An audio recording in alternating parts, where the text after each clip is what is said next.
Hey, welcome back. Today is April 30th, Friday. Before anything else, please do be aware of any fake profiles down in the YouTube comment section below, asking you guys to contact some random numbers or individuals, and even some pretending to be me and my profile picture. If you see a fake profile like that, it's better to just report it. I would not ask you guys to contact any random numbers or individuals. Now in this post, I'll be telling you about the overall crypto markets, which includes Bitcoin dominance and Bitcoin price action, and see how it could potentially affect the overall altcoin markets. Before diving into the Graph token and Celer network token and see what has gone on in these markets, I'll be telling you about the bullish and bearish case scenarios for today, as well as the short-term price prediction on these markets according to what I'm seeing on the charts. Before we begin today, if you guys are enjoying this content, make sure to subscribe to this channel and like this video, as I'll be keeping you updated on the latest crypto setups on my watch list, regardless if it's a good day or a bad day. If you want to support me and don't already have a Webull brokerage account, you guys can use my referral link down below. They're still giving away 2 free stocks after you sign up for an account and deposit $100 and I will also get a referral bonus if you guys sign up under me. Please also read my full disclaimer below. I am not a financial advisor and this is not financial advice. I am purely sharing my own speculations and opinions on these markets. I cannot tell you the future, and you should always do your own due diligence before trading or investing in these markets, as it's extremely risky and volatile. If you have any questions or comments, please do only leave them in the comment section below, but I'll try my best to get to as many of them as possible. See what's going on in these markets first. Most importantly, I do take a look into Bitcoin dominance. Tells me where the money could be trending into. Would it be Bitcoin, altcoins, or neither? Right now, we do have Bitcoin dominance up over 1.1%. This breaks down to Bitcoin price action up about 6.3%. Total altcoin market cap up almost 4%. Now, this would be the upside of Bitcoin dominance trending upwards, as I will usually see Bitcoin leading in gains ahead of total altcoin market cap. I usually emphasize Bitcoin dominance to trend downwards instead, because that's generally speaking better for the altcoins on both the upside and downside. Because conversely speaking, if Bitcoin dominance was trending downwards, the upside of that I will usually see total altcoin market cap leading in gains ahead of Bitcoin. Now on this weekly time frame here, we have broken down from a generally bullish pattern, a falling wedge pattern, as I've been talking about for quite some time. That is more ideal for the altcoins on the bigger trend and the bigger scheme of things. Even though on some smaller trends, as we are seeing right now, Bitcoin dominance could take a bounce, such as at key support areas, and this one would be at about that 50% fit level area, as I've been talking about. So on the bigger scheme of things, as long as Bitcoin dominance continues down here, that is more ideal for the altcoins, even though we will get some smaller trends where Bitcoin dominance takes a bounce. Now, Bitcoin price action. On this weekly time frame, I've been mentioning we have had bearish divergence. 3 consecutive higher highs on the price action chart that came along with 3 consecutive lower highs on the RSI. That's classic bearish divergence, and bearish divergence more often than not can signal a pullback, as we have seen in each of these 3 instances here. The safer signal I'm looking for here to tell me bearish divergence is done playing out on this time frame, we'll be seeing a higher high on the price action chart along with a higher high on the RSI. Monthly time frame here. We have been in overbought territory and with bearish divergence. We have about 4 more hours left until this monthly candle closes. And in my opinion here, if it actually closes something more like this, that's pretty ideal for Bitcoin.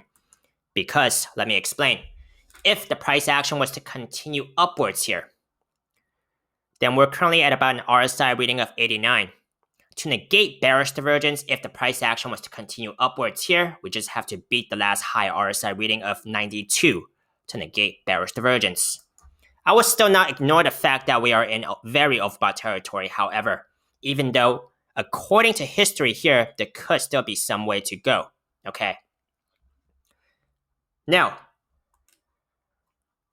if Bitcoin pulls back at any time, it could still have a bearish effect on the altcoins. That bearish effect would be greater if Bitcoin dominance is trending higher, okay? I'll be especially watching out for this the highest time frame here, okay? Because Bitcoin right now, if it pulls back for one data point on here, since we are in alphabet territory with bearish divergence, one data point on here is 1 month's worth of pulling back. Not something I'll be losing track of, even though a lot of times signals here may not be immediately playing out. Daily time frame. Very quick, we have broken out of a falling wedge pattern. Measure target is at about just right underneath 62K here. We are getting resistance from the daily 50 MA and the daily 21 MA, which are key resistances.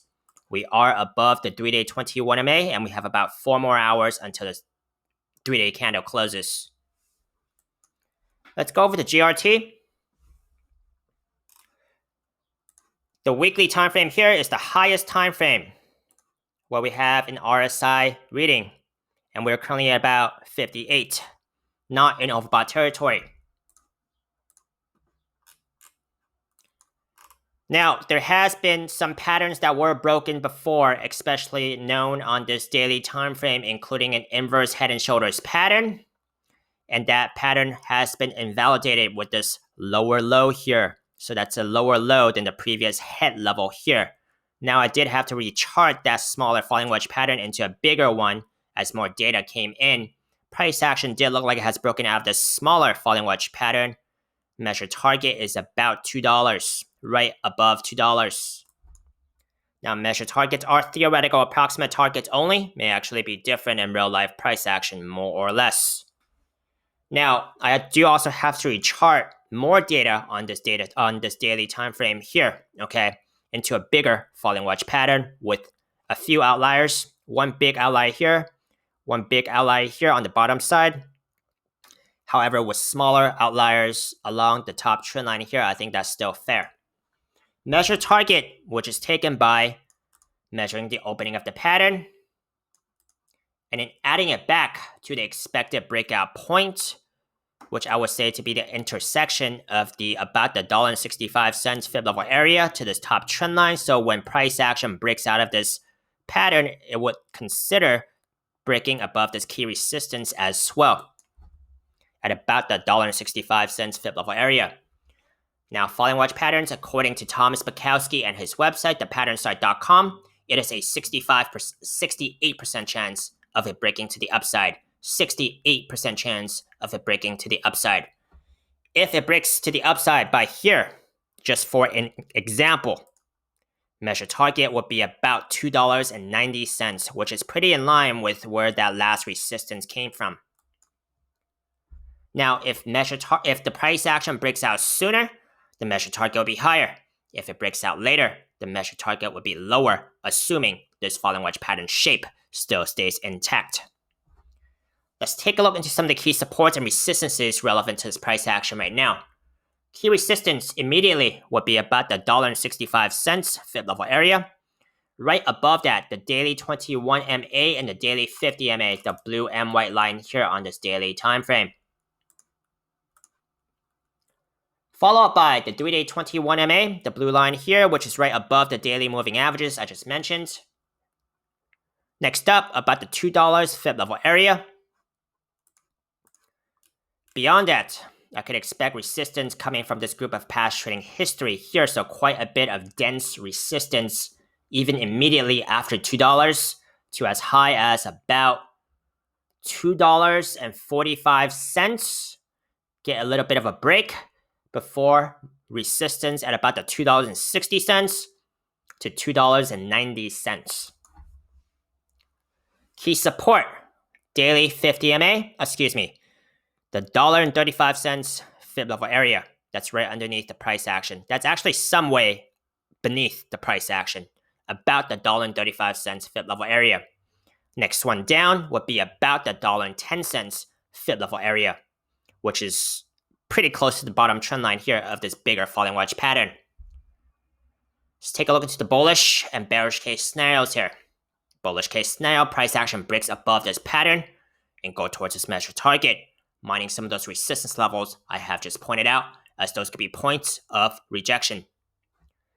Bearish case scenario, price action, since the price action right now is in the midsection of this bigger falling wedge pattern, if price action actually breaks support The next one key support here is the $1.35 fib level area, about that area there. If that does not hold, I could potentially be looking at about $1.10 fib level area, which is pretty close to the bottom trend line, and see if the price action can actually still does not break this bottom trend line and keep this falling wedge pattern shape intact. Let's go over to Celer network, CELRUSDT. Monthly time frame here, price action has retreated from the RSI reading of 83 out of 100. We're currently at about 71 out of 100 here. So slight overbought territory. On this daily time frame here, I could point out another falling wedge pattern. And falling wedge patterns are a 68% chance of a breaking to the upside, according to Thomas Bukowski and his website, thepatternstart.com. Some outliers here beyond the top trend line here, I think that's still fair. Measure target, which is taken by measuring the opening of the pattern. Adding it back on top of an expected breakout point, it looks like the price action is trying to break out right now. If this is the breakout, the measure target, take into consideration of if this breakout is successful, measure target will be about 11 cents. Very close to 11 cents here, measure target. Now, measure targets, again, are theoretical approximate targets only, may actually be different in real life price action, more or less. If the price action breaks out later, the measure target would be lower, assuming this falling wedge pattern shape still stays intact. Now, let's take a look into some of the key supports and resistances relevant to this price action right now. Key resistance immediately will still be the daily 50 MA. That's very close to the price action right now. Even though we are slightly above it, we have not had a daily candle close above this key resistance. So I would still consider this to be key resistance because it's very close to the price action right now. Next one up would be about the 7 cents fib level area. Above that, I could expect resistance immediately, okay? Going from above 7 cents to even as high as about 10.4 cents here. So quite a bit of dense resistance looking at the past trading history here. Okay. Now, key support, daily 21 MA, the blue line. 3-day 21 MA, the blue line here. And then about the 6 cents fib level area. If that does not hold, I could be looking at about the 5 cents fib level area. About the 4 cents fib level area, and the weekly 21 MA is still coming up. Let's take a look into the bullish and bearish case scenarios here. Bullish case scenario, price action breaks out of this falling wedge pattern and go towards its measured target. The safer signal I'm looking for here would be seeing a daily candle close, a solid daily candle close above this top trend line, as we have not had that yet. So seeing a daily candle close would be a pattern breaker and a safer signal that this price action is breaking out of this pattern. Bearish case scenario, price action breaks back into the pattern. The next key support here is the daily 21 MA, the 3-day 21 MA, and about that 6 cents fib level area, very close to each other, these moving averages and that fib level area. If that support does not hold, I'll be looking at about the 5 cents fib level area, which is still some way down, okay? And potentially the price action could be coming down for another swing if the price action does not, that's the bearish case scenario, could be coming down for another swing here into this falling wedge pattern, which could be dangerous. Now, these are my bullish and bearish case scenarios for today. Let me know if you found this helpful. Give me a thumbs up if you did. Let me know your agreements, disagreements, feedback. I'd love to hear them. Hope you manage your risk carefully, and if you would like to see any more of my most recently uploaded videos on YouTube, you guys can check out my links up here on YouTube. See you next time.